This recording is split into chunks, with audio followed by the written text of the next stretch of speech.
Good afternoon friends, मैं रोहिताश चौहान स्वागत करता हूं आपका अपने यूट्यूब चैनल लर्न हिस्ट्री में। दोस्तों, ज़्यादा से ज़्यादा स्टूडेंट लाइव आया मतलब इस क्लास को ज्वाइन कीजिए, क्योंकि ये आपके लिए बहुत ही ज़्यादा बेनिफिट रहने वाला है। ये प्रीवियस ईयर की जो सीरीज हम कर रहे हैं, ज़्यादा क्वेश्चन नहीं, 15 से 20 क्वेश्चन हम डेली करते हैं, लेकिन डिटेल एनालिसिस के साथ करते हैं। तो उसी सीरीज में आज का पहला क्वेश्चन क्या होगा दोस्तों, देखिए कि निम्नलिखित में से किन स्थानों पर अशोक के प्रत्यक्ष शिलालेख मिले हैं। अशोक के प्रत्यक्ष शिलालेख मिले हैं, ये इस चीज़ का आपको देखना है ये क्वेश्चन कितना इंपॉर्टेंट है दोस्तों। तो हर बार यहाँ से मौर्य साम्राज्य से 4 या 5 क्वेश्चन बनते हैं दोस्तों, उसमें से 1 या 2 क्वेश्चन अशोक के शिलालेख या अभिलेख से बनते हैं। तो इससे संबंधित पहले क्वेश्चन का आंसर देने से पहले इससे संबंधित कुछ बेसिक बातें जान लेते हैं कि भाई जो अशोक के अभिलेख है यहाँ से क्वेश्चन बनता है तो कैसे बनता है दोस्तों। तो हमें ये पता होना चाहिए अशोक से संबंधित क्या मिले हैं। तो देखो, 2 तो मिले हैं शिलालेख, एक वृहद शिलालेख, एक लघु शिलालेख। 2 मिले हैं स्तंभलेख, एक दीर्घ स्तंभलेख, एक लघु स्तंभलेख, और एक मिला है गुहालेख। ठीक है, ये 5 चीजों से हमें अशोक से संबंधित जानकारी मिलती है दोस्तों। अब इसमें बात की गई है प्रत्यक्ष शिलालेख की, यानी कि शिलालेख की यहाँ पे बात की गई है। तो शिलालेख जो अशोक से संबंधित जो मिले हैं वृहद शिलालेख, वो कितने मिले हैं दोस्तों? 13 मिले हैं। कितने मिले हैं? 13 मिले हैं। ठीक है, इस चीज का आपको ध्यान रखना है।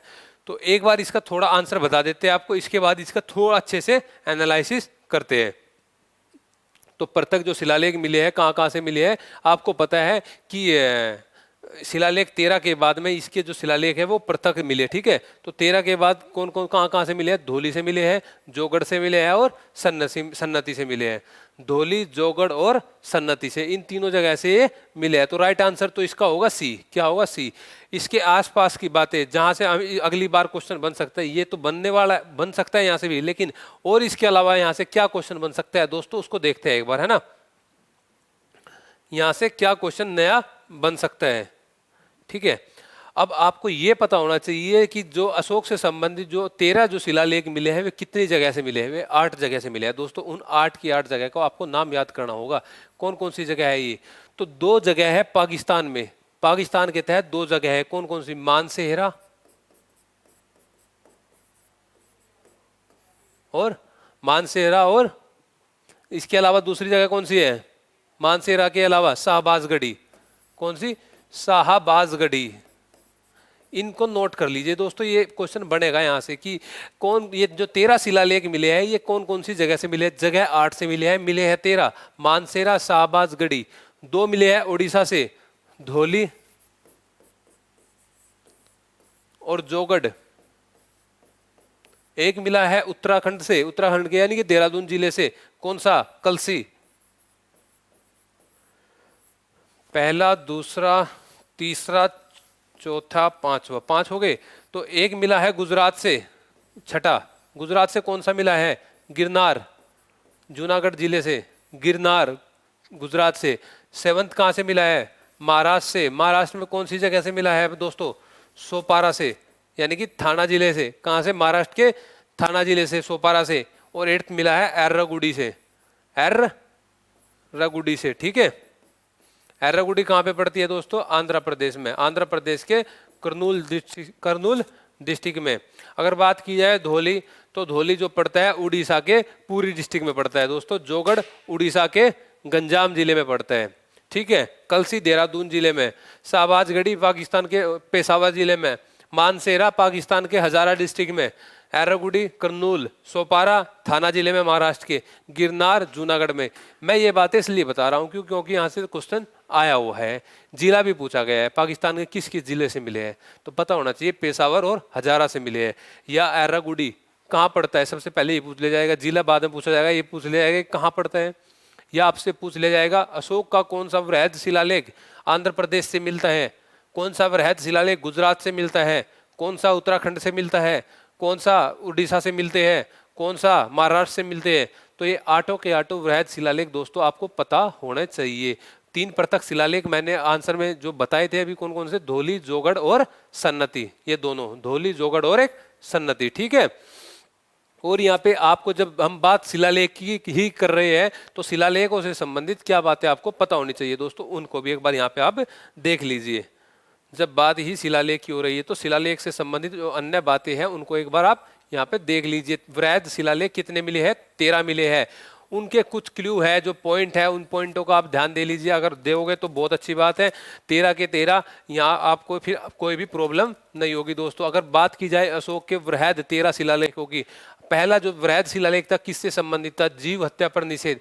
इनको आप नोट कर लीजिए, इनको आप नोट कर लीजिए। पहला जो वृहद शिलालेख था जीव हत्या पर निषेध से संबंधित था। जीव हत्या निषेध कर दी थी बस एक मोर और हिरण को छोड़कर, वो भी मतलब 3, है ना, इससे ज्यादा नहीं। तो पहला जो अगर डायरेक्ट बात आएगा कि को आपसे क्वेश्चन पूछ लिया जाएगा कि कौन सा वृहद शिलालेख जीव हत्या पर निषेध से संबंधित है, तो वृहद पहला ही शिलालेख इससे संबंधित है। अगर बात की जाए दूसरे की, दूसरा किससे संबंधित है, मनुष्य और पशुओं की चिकित्सा से संबंधित है। किससे, मनुष्य और पशुओं की चिकित्सा से संबंधित है। देखो जो दोस्तों, जो क्वेश्चन बन गया है वहां से तो आ सकता है, लेकिन उसके आसपास की जो चीजें है जहां से क्वेश्चन बनने वाला है उन सभी को मैं कोशिश कर रहा हूं कि यहीं से अगर क्वेश्चन बनेगा तो आप उसको आसानी से हैंडल कर पाओगे। मनुष्यों की पशुओं की चिकित्सा से संबंधित, ठीक है दोस्तों। और दूसरे जो वृहद शिलालेख है उसमें और किसकी जानकारी मिलती है, जो आज जो इसके पड़ोसी जो राज्य होते हैं, चोर, चेल, पांड्य, सातिया पुत्र, है ना, ताम्रपणी, उनका इसमें उल्लेख है दूसरे में, ठीक है। पहला आपका जो है जीव हत्या पर निषेध से संबंधित, दूसरा मनुष्य और पशुओं की चिकित्सा से संबंधित। अगर बात की जाए तीसरा और इम्पोर्टेंट, तीसरा वृहद शिलालेख, इसमें अशोक 12वें वर्ष आदेश देता है किनको, किन 3 अधिकारियों को। ये अधिकारी भी ऑप्शन में दिए जाते हैं, 4 अधिकारी आपसे दिए जाएंगे। आपसे पूछ लिया जाएगा कि इनमें से कौन सा अशोक के तीसरे वृहद शिलालेख से संबंधित नहीं है। कौन कौन से अधिकारी दोस्तों, प्रादेशिक, प्रादेशिक, रज्जुक और युक्त। प्रादेशिक, रज्जुक और युक्त, ये तीनों पदाधिकारी आपको याद रखने हैं। कौन से शिलालेख से संबंधित है, अशोक के तीसरे शिलालेख से संबंधित है। और कौन से वर्ष आदेश देता है, 5वें वर्ष आदेश देता है अशोक इनसे कि आप जाइए और राज्य का प्रत्येक 5वें वर्ष दौरा कीजिए। कितने वर्ष, 5वें वर्ष। नोट कर लीजिए दोस्तों, एक क्वेश्चन से यहाँ से ही कम से कम भी 50-60 क्वेश्चन बनाने हैं। आपसे पूछा जाएगा पहला किससे संबंधित, दूसरा किससे संबंधित, तीसरा किससे संबंधित, चौथा किससे संबंधित है। भेरी घोष धम घोष में बदल दिया गया था, भेरी घोष धम घोष में बदल गया था। इससे इसमें क्या याद रखना है आपको, डायरेक्ट पूछा जाएगा कि भेरी घोष धम घोष में चेंज हो गया। कौन सा वृहद शिलालेख, चौथा वृहद शिलालेख। इसमें अशोक बोलता है इससे गुरुजनों का इतना सम्मान बढ़ेगा, माता पिता का इतना सम्मान बढ़ेगा कि बहुत ज्यादा जो धम का पालन करता है, ठीक है। तो भेरी घोष का धम घोष में परिवर्तन, चौथा वृहद शिलालेख। अगर बात की जाए पांचवें की, पांचवें वृहद शिलालेख से क्या संबंधित है, इसमें अपना ये जो पदाधिकारी है उसको ही भेजता है 5वें शिलालेख में भी। कौन से, महामात्य। 5वें शिलालेख में कौन से पदाधिकारी को भेजता है, प्रादेशिक, रज्जुक और युक्त कौन से संबंधित है, तीसरे संबंधित है। 5वां भी पदाधिकारी से ही धम्मा मात्र, किसको, धम महा मात्र की नियुक्ति करता है 5वें में, ठीक है दोस्तों, इसको नोट कर लो। और जो 6th है, इसके बाद 6 देखो कि 5 हो गए, पांचों के पांचों आपने याद कर लिए। तो 6 देखो, 6 में जो संबंधित है वृहद शिलालेख वो है रिपोर्टर से संबंधित। किससे संबंधित है, रिपोर्टर से, यानी कि प्रतिवेदक से संबंधित। अशोक इसमें बोलता है कि मैं किसी भी समय चाहे कहीं भी रहूं तो मुझे उसकी सूचना मिलनी चाहिए। तो अगर बात की जाए 6ठे शिलालेख की तो किससे संबंधित है, प्रतिवेदक से संबंधित। ये कुछ की पॉइंट है, इनको ये आप डायरेक्ट याद कीजिए, पूरी हेडिंग को याद मत कीजिए, यहीं से ही क्वेश्चन बनता है कि प्रतिवेदक, रिपोर्टर अशोक के किस वृहद शिलालेख से संबंधित है, तो 6th अभिलेख से संबंधित है। सातवां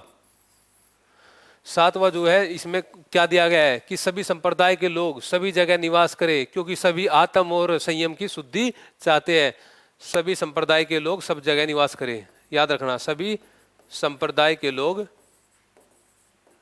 सब जगह निवास करें, ठीक है, नोट कर लीजिए, सभी संप्रदाय के लोग सब जगह निवास करें क्योंकि सभी संयम और आत्म शुद्धि चाहते हैं। कौन सा, 7वां शिलालेख। 8वां शिलालेख किससे संबंधित है, वृहद शिलालेख अशोक की बौद्ध यात्रा से, अशोक की बौद्ध धर्म यात्रा से, जो कि कहां से शुरू करता है अशोक, बोध गया से शुरू करता है बौद्ध धर्म यात्रा, ठीक है।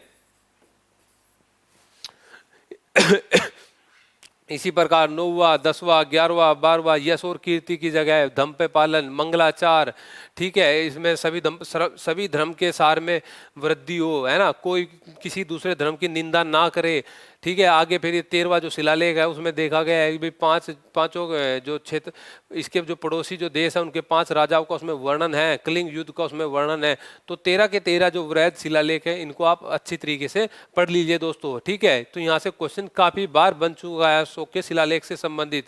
अगर एक बार इसमें एक चीज और देखिए आप, 3 व्यक्तियों के नाम आप यहाँ पे याद रख सकते हैं। किन 3 व्यक्तियों के नाम यहाँ पे याद रख सकते हैं आप दोस्तों? D.R. भंडारकर। किसका? D.R. भंडारकर। D.R. भंडारकर कौन थे? अशोक के जो शिलालेख थे उनके अभिलेखों से पढ़ने, मतलब जो उनके अभिलेख थे उनसे अशोक का पूरा इतिहास पढ़ने की कोशिश की थी। किसने? D.R. भंडारकर ने। अगर बात की जाए, एक व्यक्ति यहाँ पे था स्टीफेन थेलर। स्टीफेन थेलर, ये व्यक्ति कौन था? स्टीफेन थेलर, जिसने दिल्ली मेरठ अभिलेख खोजा था। दिल्ली मेरठ अभिलेख किसने खोजा था? स्टीफेन थेलर ने। अगर बात की जाए जेम्स प्रिंसेप की, जहां पे बहुत बड़ा कंफ्यूजन रहता है, जेम्स प्रिंसेप, ये जेम्स प्रिंसेप कौन था? इसने 1837 में दिल्ली टोपरा अभिलेख यानी कि अंबाला अभिलेख को पढ़ा था। अंबाला अभिलेख को पढ़ा था किसने? दिल्ली टोपरा अभिलेख जेम्स प्रिंसेप ने 1837 में। स्टीफेन थेलर 1750 में दिल्ली मेरठ अभिलेख खोजा था। तो इसका राय, ठीक है। तो एक क्वेश्चन से संबंधित देखो दोस्तों हमने कितने क्वेश्चन यहाँ पे किए हैं, ठीक है। तो इसका राइट आंसर धौली, जोगढ़ और सन्नति था, ठीक है दोस्तों। आप और भी बातें यहाँ वृहद शिलालेख के संबंधित पढ़ सकते हैं। तो जो जैसे जैसे क्वेश्चन आते जाएंगे वैसे वैसे इसको पढ़ते जाएंगे दोस्तों। तो नेक्स्ट क्वेश्चन देखिए, सेकंड क्वेश्चन, निम्नलिखित में से कौन सा महायान बौद्ध धर्म के मुख्य लक्षण है? महायान बौद्ध धर्म के, सबसे पहले ये बात हमें पता होनी चाहिए, ये महायान बौद्ध धर्म का उत्पत्ति कहाँ से हुई? महासांदिक संप्रदाय से। महासांदिक संप्रदाय से हुई इसकी उत्पत्ति, ठीक है दोस्तों। यही पता होना चाहिए पहले, सबसे पहले। महायान और हीनयान बौद्ध धर्म की 2 शाखाएं थी। तो इसमें महायान के मुख्य लक्षण पूछे गए हैं। कौन कौन से लक्षण है? मुख्य लक्षण इसमें देख लीजिए एक बार, कि भाई बुद्ध की प्रतिमा की पूजा होती थी। ऑप्शन देखिए, पहला बुद्ध की प्रतिमा की पूजा होती थी, बिल्कुल सही बात है, प्रतिमा की पूजा होती थी। आपको ये बात पता होना चाहिए, जो महायान जो लोग थे ये मूर्ति पूजक थे। कौन थे ये? मूर्ति पूजक थे महायान लोग। गौतम बुद्ध को ये देवता मानते थे महायान लोग। आपको पता होना चाहिए, कुछ मुख्य लक्षण पता होना चाहिए गौतम बुद्ध से संबंधित। महायान गौतम बुद्ध को क्या मानते थे? ये देवता। तो जब देवता मानते तो मूर्ति पूजा भी ये करते थे। तो बुद्ध की प्रतिमा की पूजा, बिल्कुल सही बात है, पहला लक्षण बिल्कुल सही था। दूसरा लक्षण देखो, स्थानीय पंथों का आत्मसातीकरण। जितने भी स्थानीय पंथ थे, संप्रदाय थे, उन सभी को इन्होंने समाविष्ट किया था अपने धर्म के अंदर, महायान धर्म में, ठीक है। तो ये सभी के कल्याण की बातें करते थे। तो सभी पंथों का आत्मसातीकरण करने का ये इनका एक मुख्य लक्षण था। तो इसका आंसर राइट ये भी होगा, सेकंड भी होगा, पहला भी होगा, दूसरा भी होगा, ठीक है। सभी धर्मों का ये कल्याण करने की सोचते थे, ठीक है। तो दोनों आंसर इसके ठीक हो गए। तीसरा देखो, बोधिसत्व की अवधारणा। हाँ, इनका जो मुख्य आदर्श था वो बोधिसत्व को पाना था। ये एक प्रक्रिया थी। मुख्य आदर्श जो था महायान का क्या था? बोधिसत्व को पाना, ठीक है। और चौथा ऑप्शन था, बौद्ध दर्शन के प्रसार के लिए पाली का प्रयोग किया गया था। नहीं, महायान धर्म में मुख्यतः किस भाषा का प्रयोग होता था दोस्तों? संस्कृत भाषा का प्रयोग होता था। किस भाषा का प्रयोग होता था? संस्कृत भाषा का प्रयोग होता है। किसके अंदर? बौद्ध दर्शन के अंदर किस भाषा का प्रयोग होता था? संस्कृत भाषा का, ठीक है। इस चीज का आपको ध्यान रखना है। महायान धर्म कहाँ से निकला है? महासांदिक संप्रदाय से। इसको क्या बोला है? एक यान, वज्रयान, है ना। इसके कुछ अन्य नाम भी है, श्रेष्ठ यान, महायान के कुछ अन्य नाम भी है। और मूर्ति पूजक थे ये, है ना। गौतम बुद्ध को देवता मानते थे। संस्कृत का विशेष तौर पे प्रयोग किया था। सभी धर्मों को एक जगह समाविष्ट किया था। विभिन्न पंथों को एक जगह लाए थे, ठीक है। और बात की जाए बोधिसत्व को आदर्श प्राप्त करना इनका मुख्य लक्षण था। तो ये कुछ महायान धर्म से संबंधित कुछ मुख्य लक्षण थे दोस्तों, ठीक है। देखो थर्ड क्वेश्चन था, निम्नलिखित में से पहले से बाद में कालानुक्रम में लगाइए। कुछ स्रोत थे भाई, ये स्रोत तो आपका पीछा नहीं छोड़ेंगे, प्राचीन में भी और मध्यकालीन में भी और आधुनिक भारत में, विशेष तौर पर प्राचीन और मध्यकालीन। स्रोत का आपको क्रम पता होना चाहिए, किसके समय में ये किस शासक के समय में ये स्रोत लिखे गए हैं, तो आप आसानी से इनका क्रम भी बता सकते हो दोस्तों। देखो जैसे कि पहला स्रोत था Periplus of Erythraean Sea, the Periplus of Erythraean Sea. इससे पिछले के अध्याय में मैंने आपको एक बात बताई थी कि दोस्तों यूनानी रोमन लेखक, चीनी लेखक और अरबी लेखक, इन तीनों लेखकों की रचना अच्छे तरीके से आप कर लीजिए। हमेशा 2 क्वेश्चन कम से कम बनते हैं यूनानी लेखक से, आपने पता भी है इस चीज़ का, स्ट्रैबो से, हेरोडोटस से, है ना, इनसे बनते हैं। और चीनी लेखक हेनसांग से, फाइयान से, है ना, हमेशा बनते हैं। अरबी लेखक से अलबरूनी से, अलमसूदी से, अन्य, है ना, जो अरबी लेखक है, हमेशा क्वेश्चन बनते हैं। तो देखो इसमें कैसे बन सकता था। द पेरिप्लस ऑफ द एरिथियन सी, ये एक यूनानी रोमन लेखक की रचना है। हालांकि इसका जो लेखक है वो अज्ञात है, उसकी अभी जानकारी नहीं है, अज्ञात है इसका लेखक। पेरिप्लस ऑफ द एरिथियन सी की, जो कब लिखी गई थी, ये 1ली सदी में, पहली सदी में, ठीक है। पेरिप्लस ऑफ द एरिथियन सी, ठीक है। इससे संबंधित आपको क्या बातें पता होनी चाहिए पेरिप्लस ऑफ एरिथियन सी से? इसको हम समुद्री व्यापार की गाइड भी बोलते हैं। क्या बोलते हैं इसको?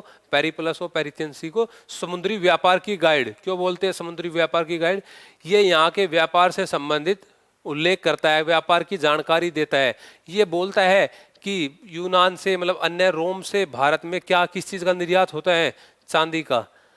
अगर बात की जाए कि भाई यूनान से भारत में चांदी के निर्यात की जानकारी कौन देता है? द पेरिप्लस ऑफ एरिथियन सी। या भारत से निर्यात की, किसी भी वस्तु की निर्यात की जानकारी सबसे पहले कौन सा स्रोत देता है? पेरिप्लस ऑफ एरिथियन सी। समुद्र व्यापार की गाइड किस पुस्तक को बोला जाता है? पेरिप्लस ऑफ एरिथियन सी, ठीक है।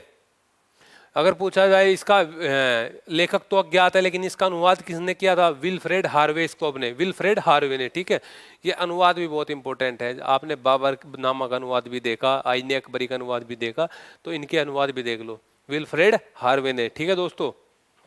इसके बाद की रचना देखो, CU की। CU की किसकी रचना है? आपने लग रहा होगा नाम से ही कि यह एक चीनी रचना है, यह एक चीनी रचना है। चीनी रचना है, किसकी है रचना? हेनसांग की। किसकी? हेनसांग की। अब हेनसांग जब आपके एकदम माइंड में आया तो पता होना चाहिए हेनसांग किस शासक से संबंधित था, भारत में कब आया था? तो वो भारत में हर्षवर्धन से संबंधित था और भारत में 630 में आया था और 15 साल रहा, 645 तक, ठीक है। 630 645। यहीं पे आप एक चीज विशेष तौर पे ये ध्यान रख लीजिए, CU की संबंधित कहाँ कहाँ से क्वेश्चन बन सकते हैं। आपसे ये क्वेश्चन भी पूछा जा सकता है कि जो CU की का जो लेखक था हर्षवर्धन, वो हेनसांग, वो कौन से रास्ते से भारत आया था और कौन से रास्ते से वापस गया था? तो यहाँ इस चीज़ का पता होना चाहिए, क्योंकि हेनसांग दे दिया जाएगा आपसे ऑप्शन में, फाइयान दे दिया जाएगा, अन्य चीनी लेखक दे दिए जाएंगे, उनके रास्ते पूछ लिए जाएंगे। तो आपको ये पता होना चाहिए CU की संबंधित कि ये सिल्क मार्ग से ही भारत आया था और उसी मार्ग से ये वापिस जाता है। कौन? हेनसांग। ये हेनसांग ही वह व्यक्ति था जो अपने वहाँ के, जो चीन के जो समय राजा हुआ करते थे, उसके आदेशानुसार नहीं आया था, लेकिन जब ये वहाँ पे गया, इसका बहुत वहाँ पे सम्मान मिलता है, ठीक है। और अगर पूछा जाए किस चीनी लेखक की भारतीय समुद्री तट पर, गंगा तट पर, मतलब कि डाकुओं ने इसको अपहरण कर लिया था, तो वो हेनसांग का किया था। किसका किया था दोस्तों? हेनसांग का किया था, डाकुओं ने अपहरण, ठीक है। तो आपको ये चीज ध्यान रखनी है, CU के से संबंधित, हेनसांग की CU के संबंध, किससे संबंधित था ये? हर्षवर्धन से। कौन सी सदी में? 630 645। अगर हमें शासक का, दरबारी का इसका पता है कि किससे संबंधित था, तो क्रम तो हम आसानी से लगा सकते हैं दोस्तों। मणि मैखले, मणि मैखले, मणि मैखले जो रचना थी किसकी थी? ये संगमकालीन रचना है। कौन सी? संगमकालीन रचना है। और ये शीतले सतनार, शीतले सतनार की रचना थी। किसकी रचना थी? शीतले सतनार की। आपने विशेष तौर पर एक पुस्तक की अध्ययन किया होगा, इसमें कौन सा? शिलप्पाधिकारम की, शिलप्पाधिकारम, है ना। ये उसी समय की संबंधित रचना थी। तमिल, जो 5 तमिल महाकाव्य थे उनमें से एक था ये मणि मैखले, जिसका लेखक कौन था? शीतले सतनार था, ठीक है दोस्तों। सुत्त निपात, ये बौद्ध धर्म से संबंधित एक रचना है। कौन सी है? बौद्ध धर्म से संबंधित एक रचना है। तो आप एक बात बताइए, बौद्ध धर्म भारत में कब स्थापित हुआ था? ये तो 5वीं 6वीं सदी ईसा पूर्व में होता ना। तो आप इसका अगर आपसे ऑर्डर लगाने की बात की जाए, क्रम लगाने की बात की जाए, तो आप इसको क्रम को कैसे लगाओगे? सबसे बाद में कौन सी रचना आई थी? सब यही देख लो। चलो, सबसे बाद में सीयू की थी ना, सबसे बाद में सीयू की थी 630 ईस्वी में। 15 साल ये भारत में रहता है। तो अगर बात की जाए बी सबसे लास्ट में कौन से में, इसमें है भाई। अगर बात की जाए सबसे पहले कौन आया था, डी सुत्त निपात बौद्ध धर्म। बौद्ध धर्म तो सबसे पहले था ना भाई। इसके बाद ए सीयू की, ओ डी के बाद ए पेरिप्लस ओ पेरिथियंसी प्रथम सदी में। मणि मैखले संगम कालीन रचना है। तो दोस्तों इसी प्रकार से रचना आसानी से याद हो जाएगी। जब उसके समय में जो जिसके दरबार में ही रचना लिखी जाती है उनको वहीं पे देख लेंगे कि किस दरबार में कौन सा लेखक रहता था, फाइयान कहाँ रहता था, चंद्र ये हेनसांग किसके समय में आया था, ठीक है। या आगे भी जो रीजनल किंगडम हम पढ़ते हैं आगे जो इसमें पूर्व मध्यकाल में, कि भाई गुजर प्रतिहारों के समय में कौन सा लेखक संरक्षण में था, गोविंद चंद्र के समय में कौन था, या जो ये थे मुंज शासक थे, वाकपति मुंज थे, राजा भोज थे, इनके समय में कौन लेखक था। यहाँ से क्वेश्चन बनते हैं, उनकी पुस्तक का नाम आपसे पूछ लिया जाता है, मैचिंग में ये क्वेश्चन बन जाता है दोस्तों, ठीक है। तो फोर्थ इसका आंसर आपको मिल गया। नेक्स्ट क्वेश्चन क्या था दोस्तों, फोर्थ क्वेश्चन, निम्नलिखित में से कौन एक जैन भिक्षुणी बनने वाली पहली महिला थी? तो बौद्ध धर्म से संबंधित भी क्वेश्चन बनता है, जैन धर्म से संबंधित भी क्वेश्चन बनता है, आजीवक धर्म से संबंधित भी क्वेश्चन बनता है दोस्तों। तो जैन भिक्षुणी बनने वाली पहली महिला चंदना थी। कौन थी? चंदना। क्या नाम था? चंदना, पहली भिक्षुणी बनने वाली, ठीक है दोस्तों। इसका नाम चंद्रप्रभा भी था, चंद्रलता, चंद्रबाला था, सॉरी चंद्रबाला था इसका नाम चंदना का, ठीक है। और ये अगर पूछा जाए ये खेमा कौन थी? खेमा ये बिंबिसार की पत्नी थी। किसकी पत्नी थी? बिंबिसार की। खेमा बिंबिसार की पत्नी। अगर बात की जाए ये सुजाता कौन थी? ये सुजाता थी बौद्ध धर्म से संबंधित, जिसने गौतम बुद्ध को खीर खिलाई थी। गौतम बुद्ध से संबंधित थी ये। कुछ महिला है, महिला तो आधुनिक भारत में भी आपको पढ़ना पड़ेगा, महिलाओं से संबंधित संगठन, महिलाओं का भारतीय राष्ट्रीय आंदोलन में योगदान। तो यहाँ भी महिला है बौद्ध धर्म से संबंधित, जैन धर्म से संबंधित। कौन सी महिला क्या थी, कौन इनकी माता थी, कौन बहन थी, कौन पत्नी थी, ठीक है, कौन बेटी थी, ठीक है। त्रिशला, त्रिशला कौन थी? ये महावीर जैन जो थे इनकी माता थी, महावीर जैन की माता थी। अगर बात की जाए महावीर स्वामी की, ये अंतिम जैन धर्म के से संबंधित हुए। 24 जो जैन धर्म हुए, मतलब 24 जो व्यक्ति थे जैन धर्म से संबंधित, तो 24 में ये अंतिम थे। कौन कौन? महावीर स्वामी। इनसे पहले पार्श्वनाथ। एक बार आप जैन धर्म के जो संस्थापक थे ऋषभदेव से लेकर महावीर स्वामी तक सभी को पढ़ लीजिए यहाँ पे, और उनसे संबंधित जो चिन्ह मिले हैं उन चिन्हों को देख लीजिए। भाई सर्प किससे संबंधित था, हिरण किससे संबंधित था, या फिर सिंह किससे संबंधित था, मयूर किससे संबंधित था। तो सभी के सभी व्यक्तियों को यहाँ पर आप एक बार देखना चाहिए कि 24 के 24 जो जैन तीर्थकार हुए हैं इनसे कौन कौन से इनसे संबंधित वस्तु या वो थे, है ना, चिन्ह संबंधित थे, ठीक है। तो नेक्स्ट क्वेश्चन देखिए दोस्तों, फिफ्थ क्वेश्चन, निम्नलिखित में से कौन प्रेम मार्गी निर्गुण भक्ति संत नहीं है? नहीं है पूछा गया है दोस्तों, इस चीज का ध्यान रखना। अब बात की जाए निर्गुण की, निर्गुण कौन होते थे? दो प्रकार के होते थे, एक सगुण एक निर्गुण। सगुण और निर्गुण। जो मूर्ति पूजा में विश्वास करते थे वो सगुण होते थे, और जो मूर्ति पूजा में विश्वास नहीं करते थे वो निर्गुण होते थे, ठीक है। कैसे? जैसे कबीर, जैसे नानक, गुरु नानक, कबीर, रैदास, ये कैसे संत थे? ये थे निर्गुण संत, ये मूर्ति पूजा में विश्वास नहीं रखते थे। और सगुण कौन थे? जैसे सूरदास, तुलसीदास, ये सगुण थे, ठीक है। अगर इनमें बात की जाए, इनमें पूछा है कि कौन सा निर्गुण संत नहीं है, कौन सा निर्गुण संत नहीं है, तो मुल्ला दाऊद निर्गुण संत थे, कुतुबन भी थे, मंजन भी थे, लेकिन मल्लुक दास नहीं थे, मल्लुक दास नहीं थे। अजगर करे ना चाकरी, पंछी करे ना काम, दास मलुका कह गए सबके दाता राम। एक इनका एक कथन था, अजगर करे ना चाकरी, पंछी करे ना काम, दास मलुका कह गए सबके दाता राम। तो कौन सा इनमें निर्गुण संत नहीं था दोस्तों? मलुक दास। अगर बात यहाँ पे सूफी ये इसकी भक्ति धर्म से संबंधित की जाए, स्पेशली आपको शंकराचार्य के विशेष तौर पर पढ़ना चाहिए, वल्लभाचार्य को आपको विशेष तौर पर पढ़ना चाहिए, चैतन्य को, बहुत ज़्यादा इंपॉर्टेंट है चैतन्य, है ना। ये तीन चार तो आपको पढ़ने चाहिए। कौन, इनका मत क्या था, विशेष तौर पर इनकी फिलोसफी क्या थी, किस सिद्धांत पे ये काम करते थे, अद्वैतवाद किससे संबंधित था, विशिष्टाद्वैतवाद किससे संबंधित था, है ना, या फिर द्वैतवाद किससे संबंधित था, भेदा भेद किससे संबंधित था, इनके गुरु का नाम क्या था, इनकी रचना इनकी कौन सी थी, ठीक है, मंडन मिश्र किससे संबंधित थे, ठीक है, इनकी मृत्यु कहाँ पे होती है, इनका जन्म कहाँ पे होता है, विशेष तौर पर कभी वल्लभाचार्य से पूछा जाता है, कभी शंकराचार्य से पूछा जाता है, क्योंकि अलग अलग बात है ना। क्योंकि वल्लभाचार्य हम देखते हैं कि जन्म उसका कहाँ पे होता है, मृत्यु कहाँ पे होती है, बनारस के अंदर। इसी प्रकार से हम शंकराचार्य का देखते हैं, जन्म केरल में होता है, केरल के कलादी में। मृत्यु कहाँ पे होती है उसकी, मृत्यु केदारनाथ में होती है। उनके गुरु कौन कौन थे, दो गुरुओं से संबंधित थे वे। उन्होंने नर्मदा नदी पे किससे शास्त्रार्थ किया था, है ना। इन मुख्य व्यक्तियों के आपको ये भक्ति आंदोलन जब हम पढ़ते हैं, इसी प्रकार से सारे पढ़ने पड़ेंगे, है ना। कबीर, कबीर की पुस्तक है ना, गुरु नानक से संबंधित स्पेशली दे रखा है सिलेबस के अंदर, गुरु नानक से संबंधित। तो गुरु नानक को बिल्कुल भी मत छोड़िए दोस्तों, इंपॉर्टेंट आता है यहाँ से क्वेश्चन, है ना। किन किन देशों की गुरु नानक ने यात्रा की, भारत में किस किस राज्य में गुरु नानक गए, किस किस जगह गए, ये क्वेश्चन पूछा भी गया था पिछली बार नेट एग्जाम में आपसे, है ना। तो इसका राइट आंसर क्या था, मलुकदास। मलुकदास एक निर्गुण संत नहीं थे दोस्तों, ठीक है। तो सिक्स्थ क्वेश्चन क्या था दोस्तों, शिक्षा के संदर्भ में निम्नलिखित में से कौन से सही है, सही की बात कर रखी है भाई।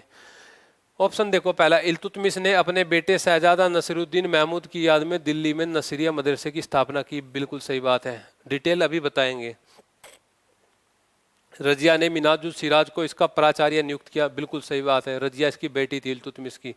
ग्यासपुर में यमुना के किनारे सुल्तान फिरोज शाह तुगलक ने फिरोज शाही मदरसे की स्थापना, नहीं, गलत बात। अभिजात वर्ग अपने बेटे बेटियों के लिए पुरुष और महिला शिक्षक करते थे, यस सही बात है। अब इसका जो राइट आंसर हुआ वो है ए बी डी, क्या, ए बी डी। अब इससे संबंधित दोस्तों कुछ मुख्य बातें जो आपको यहाँ पे जाननी चाहिए, यानी कि इल्तुतमिश की अगर बात है, विशेष तौर पर इस क्वेश्चन के अंदर इल्तुतमिश की ही बातें की गई है। इल्तुतमिश कौन था, इल्तुतमिश ही वह प्रथम शासक था जिसने दिल्ली में राजधानी स्थापित की थी। इससे पहले जो गुलाम वंश का जो शासक हुआ कुतुबुद्दीन ऐबक, वो राजधानी अपनी लाहौर में ही रखी उसने उसने अपनी राजधानी कहाँ रखी, लाहौर में ही रखी थी। इल्तुतमिश ही पहली बार दिल्ली राजधानी स्थापित की। सुव्यवस्थित रूप से इक्ता व्यवस्था चलाने वाला शासक इल्तुतमिश था। अगर सुव्यवस्थित रूप से पूछे तो इल्तुतमिश था, लेकिन शुरुआत कर दी थी मोहम्मद गोरी ने। क्यों, कैसे, उसने कुतुबुद्दीन ऐबक को हांसी का इख्तदार बनाया था। अगर बात की जाए न्याय व्यवस्था की, इसकी जंजीरी न्याय व्यवस्था से ये संबंधित था। कोई भी इसके दरबार में जो जंजीर थी उसको बजाकर न्याय की मांग कर सकता था। आगे चलकर मुगल पीरियड में यही मांग जहांगीर के समय में हुई, ठीक है। अगर बात की जाए शिक्षा की, अपने दो पुत्रों की शिक्षा के लिए इसने, मतलब अपने पुत्रों की शिक्षा के लिए, पुत्रियों की शिक्षा के लिए दो पुस्तक मंगाई थी। कहाँ से मंगाई थी, बगदाद से मंगाई थी। कहाँ से, बगदाद से। कौन कौन सी ये दो पुस्तक थी, आदाब उस सलातीन और मासी उस सलातीन। कौन सी दो पुस्तक थी दोस्तों, आदाब उस सलातीन और मासरी उस सलातीन। इन दो पुस्तकों को मंगाया था, कहाँ से, बगदाद से मंगाया था।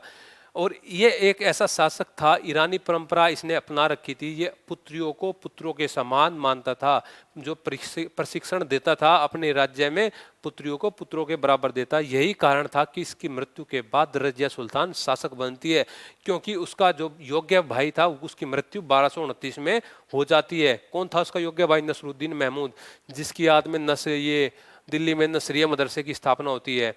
और ठीक है, लेकिन जो इसका भाई जो दूसरा योग्य नहीं था लेकिन गद्दी पे बैठ जाता है, कौन, रुकनुद्दीन फिरोज, उसको गद्दी से हटाती है रजिया सुल्तान और गद्दी पे बैठती है, क्योंकि इल्तुतमिश ने इसको पहले ही प्रशिक्षण दिया था। इल्तुतमिश से संबंधित अगर बात की जाए कि इसके समय में कोई मंगोल आक्रमण हुआ, हाँ होने वाला था लेकिन नहीं हुआ। कैसे, इसने अपने बुद्धिमत्ता पूर्वक उसको टाल दिया। कैसे, चंगेज खान, जिसका मूल नाम तैमुचिन था, वो एक व्यक्ति जो कि जलालुद्दीन मांगबरनी के पीछे पीछे आ रहा था। जलालुद्दीन मांगबरनी भारत में आ चुका था, जिसने इल्तुतमिश से सहायता मांगी। इल्तुतमिश ने उसके दूत को मरवा दिया और कहलवा भिजवा दिया उससे कि भारत की जलवायु आपके लिए उपयुक्त नहीं है।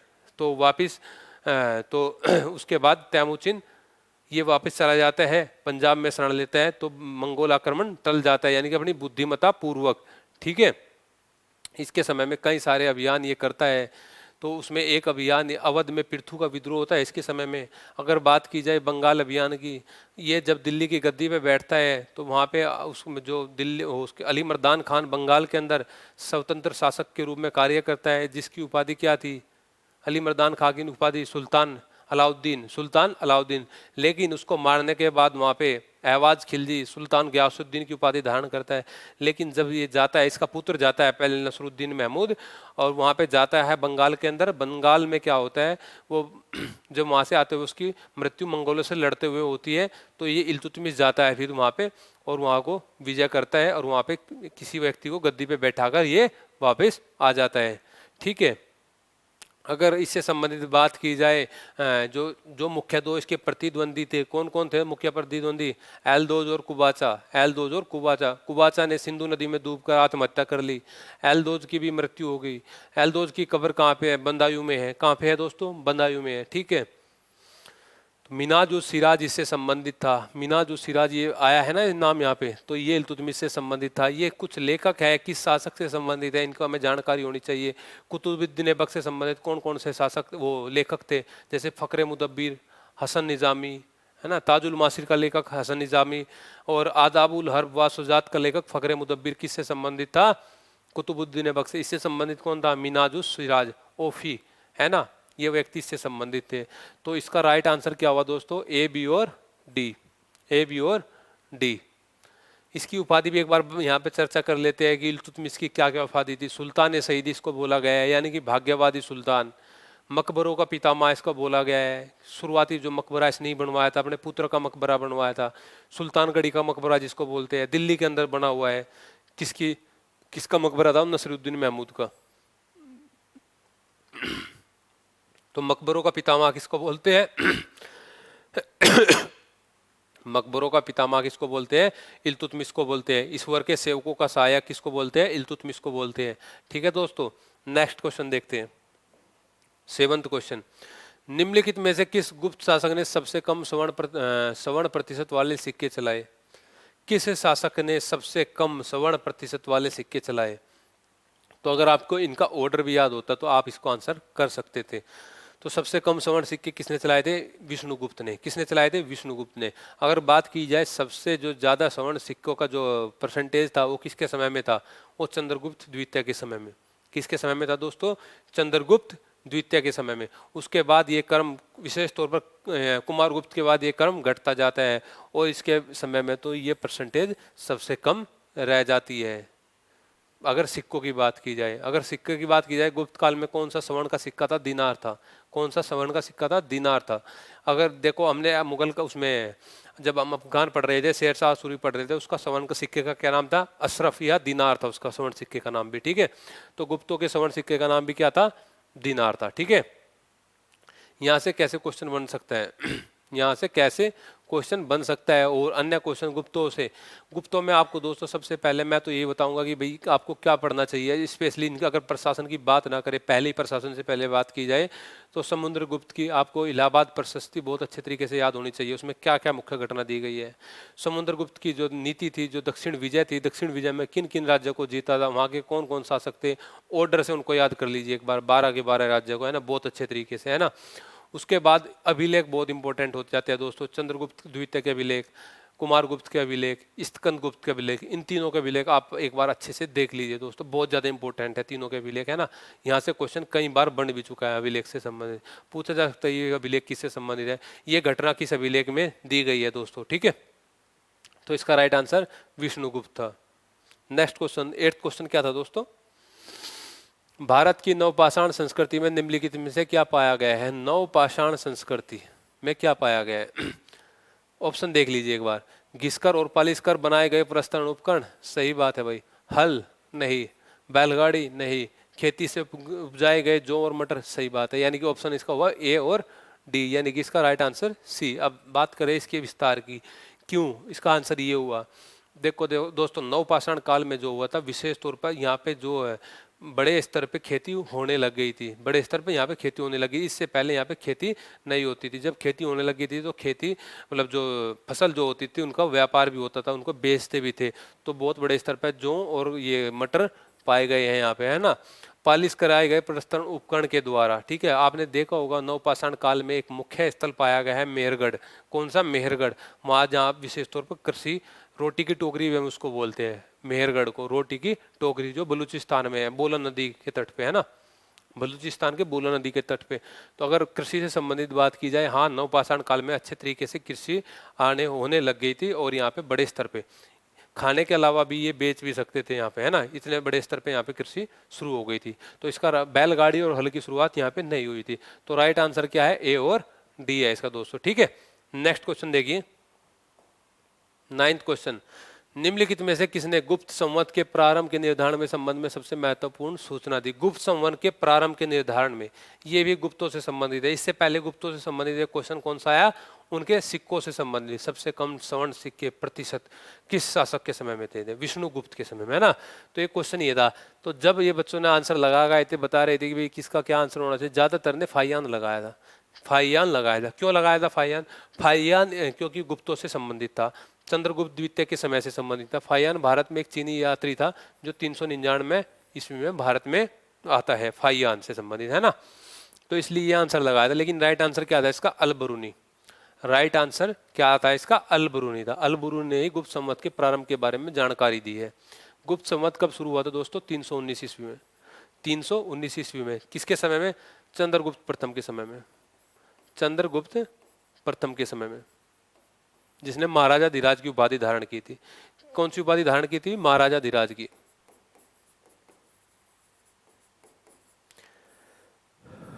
स्पेशली यहाँ पे आपको क्या याद रखना है? इस डेट से संबंधित आपको क्या याद रखना चाहिए? यहाँ पे देखो, कुछ संवत है अपने पास, विक्रम संवत, है ना, शक संवत, गुप्त संवत। आपसे क्या पूछ सकते हैं? आपसे यहाँ से ये भी पूछ सकते हैं कि भाई इसका विक्रम संवत बताइए। इसमें गुप्त संवत में ऐड कर देंगे, यहाँ पे 78 ईस्वी ऐड कर देंगे शक संवत वाली, या 58 ईसा पूर्व ऐड कर देंगे। तो जोड़ घटा के ये पूछ लिया जाएगा आपसे कौन सा इनमें विक्रम संवत है, कौन सा शक संवत है, कौन सा गुप्त संवत है। इनमें जोड़ दिया जाएगा या घटा दिया जाएगा। तो आपको अगर तीनों की जानकारी होगी कि कौन सा गुप्त संवत है, कौन सा विक्रम संवत है, या कौन सा ये शक संवत है, अगर तीनों का पता है कि कौन कौन से किस समय पे आए थे, तो आप इसका आंसर आसानी से लगा सकते हैं दोस्तों, ठीक है। तो गुप्त संवत कब स्थापित हुआ? 319 ईस्वी में। कब? 319 ईस्वी में। इससे संबंधित जानकारी किसने दी थी दोस्तों? अलबरूनी ने दी थी। किसने दी थी? अलबरूनी ने दी थी, ठीक है। नेक्स्ट क्वेश्चन देखो इसके बाद। अगर यहाँ पे देखो ये बात की जाए, दो एक बार और देख लेते हैं। फाइयान 399 किसके समय में? गुप्तों के समय में, यानी कि चंद्रगुप्त द्वितीय के समय में। हैंसांग वही हर्षवर्धन के समय में, मैंने बताया 630 में आया था, 645 तक रहा था, 15 साल, जिसकी रचना सीयू की थी, है ना, जिसका समुद्री तट पर अपहरण कर लिया जाता है। अल मसूदी ये गुर्जर प्रतिहारों के समय में आया था। किसके समय में आया था? गुर्जर प्रतिहार। कौन गुर्जर प्रतिहार शासक था उस समय? महिपाल। कौन था? महिपाल। इसने गुजरों को क्या बोला है? अलजरुज। इसने गुजरों को क्या बोला है? ये डायरेक्ट पूछे जाते हैं दोस्तों क्वेश्चन, यहां से डायरेक्ट क्वेश्चन आए हुए हैं। महिपाल को क्या बोला है? बौर, ठीक है। तो कुछ क्वेश्चन डायरेक्ट यहाँ से पूछे गए हैं, तो इनको आप याद कर लीजिए। भाई अल मसूदी से संबंधित क्या क्वेश्चन बन सकता है, अल बरूनी से संबंधित क्या क्वेश्चन बन सकता है। अल बरूनी की पुस्तक आपसे पूछ सकते हैं। पुस्तक का क्या नाम? अल बरूनी की किताब उल हिंद। क्या नाम है अल बरूनी की पुस्तक का? किताब उल हिंद, ठीक है दोस्तों। याद हो गई ना आपके? बहुत अच्छी बात है। तो एक ऑप्शन, सारे के सारे ऑप्शन को अच्छे से उठाइए और वहीं पे उसको अच्छे तरीके से उसका आंसर दीजिए, ठीक है दोस्तों। नेक्स्ट क्वेश्चन क्या था? 10th क्वेश्चन कि कला के इतिहास के संदर्भ में निम्नलिखित में से पहले से बाद के क्रम में लगाइए। कला के इतिहास के संदर्भ में है, कुछ कला से संबंधित कुछ नाम दिए गए हैं, इनको आपको ऑर्डर से लगाना है, पहले से बाद के क्रम में लगाना है कि कौन सा कला से संबंधित, कौन से किससे संबंधित था, ठीक है। तो आप देखो, सबसे पहले देखो ये भरूच था, ये किससे संबंधित था? मौर्यों से संबंधित था, यानी कि अशोक से संबंधित था, कला से संबंधित। अगर बात की जाए भूमरा की, भूमरा किससे संबंधित था? गुप्ता पीरियड से संबंधित था, है ना। जोग्यपयठ, जोग्यपयठ भी ये प्रथम सदी ईस्वी से संबंधित था, प्रथम सदी ईसा पूर्व से संबंधित। और तंजावर की बात की जाए, ये था चोलों से संबंधित। किससे संबंधित था दोस्तों? चोलों से, तंजावुर। अगर आप इनको अब आसानी से क्रम में लगा सकते हो, आपको पता है ये ईस्वी के बाद में, गुप्ता पीरियड ईस्वी बाद आया था, यानी ये 319 ईसा पूर्व के बाद ही स्थापित हुआ था। अच्छा, अशोक तो ईसा पूर्व से शासन कर रहा था, अशोक तो 272 ईसा पूर्व में अशोक तो जब गद्दी पे बैठता है ना, 272 ईसा में तो बैठते हैं, 269 में बैठता है, ठीक है। तो ये ईसा पूर्व की बात है, यहाँ ईसवी की बात है, ये प्रथम सदी ईसवी की बात है, ये चोलों की बात है जो 8वीं 9वीं सदी में आते हैं। अगर आपसे अब ऑर्डर की बात की जाए तो आप आसानी से लगा सकते हैं। सबसे पहले अशोक यानी कि बी। अगर आपको ए का भी पता होता, भरूच का पता होता, बुमरा का पता होता, तो आप इसको आसानी से कर सकते थे दोस्तों, ठीक है। तो इसका राइट आंसर बी हुआ। नेक्स्ट क्वेश्चन क्या था, 11th क्वेश्चन, पूर्वाग्रह और वस्तुनिष्ठा के संबंध में निम्नलिखित में से कौन से कथन सही है। ये क्वेश्चन जो था इतिहास लेखन से संबंधित था, हिस्ट्रियोग्राफी से संबंधित था। एक यूनिट जो अपनी आती है वो कौन से किससे संबंधित होती है, इतिहास लेखन से, हिस्टोरियोग्राफी से संबंधित। पहला ऑप्शन क्या था दोस्तों, देखो ध्यान से, इसमें ये कुछ कॉन्सेप्चुअल क्वेश्चन होते हैं, जितने बड़े क्वेश्चन होगा उतना ही आसानी से आप इसको आंसर लगा सकते हैं। ये कहीं ज़्यादातर पुस्तक में नहीं मिलता, आपकी कॉमन समझ पे आधारित होता है, कॉमन बेस पे आधारित होता है।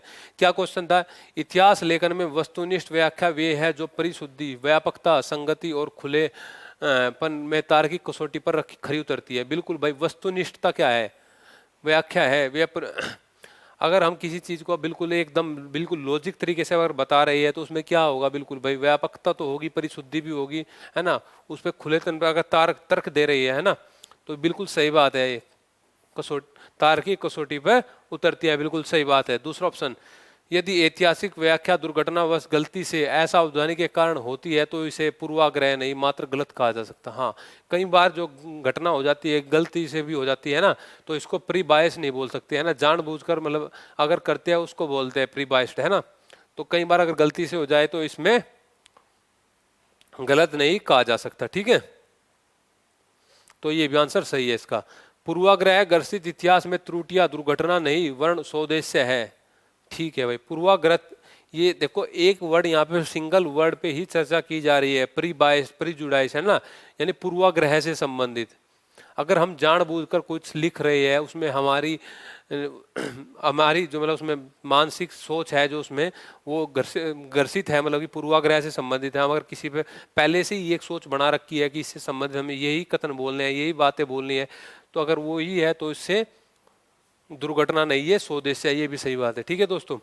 नेक्स्ट क्वेश्चन था कि भाई पूर्वाग्रसित विवरण बहुधा अपने विषय का एक पक्षीय वर्णन प्रस्तुत कर अनुचित होते हैं, सही बात है भाई, बिल्कुल।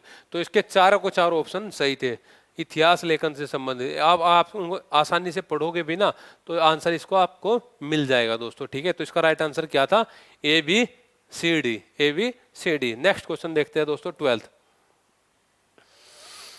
1850 में भारत में बड़े पैमाने के उद्योग की उदय के पूर्व संध्या पर निम्नलिखित में से कौन सा प्रमुख समुदाय पश्चिमी तट से निर्यात योग्य दो प्रमुख वस्तुओं कपास और अफीम का व्यापार करता था। कौन सा समुदाय करता था, पारसी समुदाय करता था। कौन सा समुदाय करता था दोस्तों, पारसी समुदाय करता था। ज्यादातर बच्चों ने आंसर लगाया था चेटियार, नहीं, इसका जो समुदाय का जो व्यापार करता था कौन सा करता था, 1850 में पारसी समुदाय करता था। अब ऐसे होती है, देखो दोस्तों, अगर आप तैयारी कर रहे हैं स्पेशली अगर नेट को या मेंशन कर रहे हैं या पीजीटी दे रहे हैं, तो 1850 से संबंधित जो अन्य घटना है उसके आसपास की, कौन गवर्नर जनरल था, उसके समय में क्या घटना घटी, 1850 में कौन सी संधि हो रही थी, क्या उस समय समकालीन और कौन कौन से भाई उस समय क्या मुगलों से संबंधित क्या घटना घटी जा रही थी या अंग्रेजों से संबंधित क्या घटना वहाँ पे घटी जा रही थी, ठीक है। तो सारी की सारी जानकारी यहाँ पे होनी चाहिए। पारसी उस समय व्यापारी थे। पश्चिमी घाट की क्वेश्चन में आया है पश्चिमी तट। पश्चिमी तट मतलब कि महाराष्ट्र वाला क्षेत्र, महाराष्ट्र वाला क्षेत्र, ठीक है, महाराष्ट्र गुजरात वाला क्षेत्र है ना, पश्चिमी तट। ये भी इसका भी ध्यान रखना चाहिए आपको। बंगाल व्यापारी, बंगाल पड़ता है पूर्व में, बात की रखी है पश्चिमी तट की, है ना। तो ये तो आप ऑप्शन में वैसे भी नहीं होगा, तो थोड़ा ऑप्शन को भी देख के चलिए दोस्तों, है ना। नेक्स्ट क्वेश्चन क्या था, 13th क्वेश्चन। 712 में जब अरबों ने सिंध पर आक्रमण किया तो वे अपने साथ कौन कौन से खतरनाक हथियार लाए थे। 712 में अरबों ने किसके नेतृत्व में हमला किया था, कासिम के, मोहम्मद कासिम के। किसके नेतृत्व में, मोहम्मद कासिम के। कौन कौन से हथियार ये साथ में लाए थे, नाफ्ता और मंजनीक, नाफ्ता और मंजनीक, इन दो हथियारों को साथ में लाए थे। कब लाए थे, 712 ईस्वी में। सबसे पहले जो मुस्लिम आक्रमण हुआ था भारत पे, किसके टाइम पे हुआ था, इसके टाइम पे मोहम्मद कासिम ने किया 712 में, ठीक है दोस्तों। कौन से हथियार लाए थे, नाफ्ता और मंजनीक, याद रख लेना है दोनों के दोनों हथियार। इतने अंदर से भी क्वेश्चन आ रही है ना, डायरेक्ट क्वेश्चन ना बन के कुछ क्वेश्चन अंदर से भी पूछे जा रहे हैं दोस्तों। नेक्स्ट क्वेश्चन था 14th क्वेश्चन कि निम्नलिखित मंदिरों में से कौन से मंदिर ईंटों से निर्मित है? कौन से मंदिर ईंटों से निर्मित है? तो कुछ मंदिर आपको दिए गए हैं, भीतरगांव मंदिर, कानपुर, परशुराम मंदिर, भुवनेश्वर, लक्ष्मण मंदिर, खजुराहो, लक्ष्मण मंदिर, सिरपुर। तो भीतरगांव मंदिर कानपुर ईंटों से निर्मित मंदिर है, लक्ष्मण मंदिर सिरपुर ईंटों से निर्मित मंदिर है, ये दो ईंटों से निर्मित नहीं है। तो इसका राइट आंसर क्या हुआ दोस्तों? ए और डी हुआ, ए और डी हुआ। एक बार नेक्स्ट क्वेश्चन और देख लेते हैं, उसके बाद बात करते फिर जो अंतिम क्वेश्चन भी है अपना। राजद्रोह से संबंधित कुख्यात धारा 124A को एक्ट XXV11 द्वारा भारतीय दंड संहिता में कब समाविष्ट किया गया था?